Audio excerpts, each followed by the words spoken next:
Çmimi global I vezëve është bërë një pikë qendrore diskutimi për konsumatorët, dhe kjo ka pasur ndikim edhe në Evropë. Kështu sipas shifrave të fundit të Eurostat, çmimi mesatar I vezëve në BE u rrit me 6.7% në mars 2025, krahasuar me mars 2024.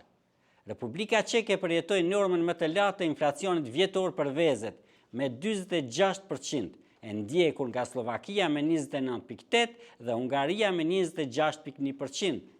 Siç thuhet më tej, deri me tani në vitin 2025, çmimet e vezëve kanë vazhduar të rriten, me një rritje prej 3.4% në janar dhe një rritje prej 4.1% në shkurt, krahasuar me të njëjtët muaj të vitit 2024.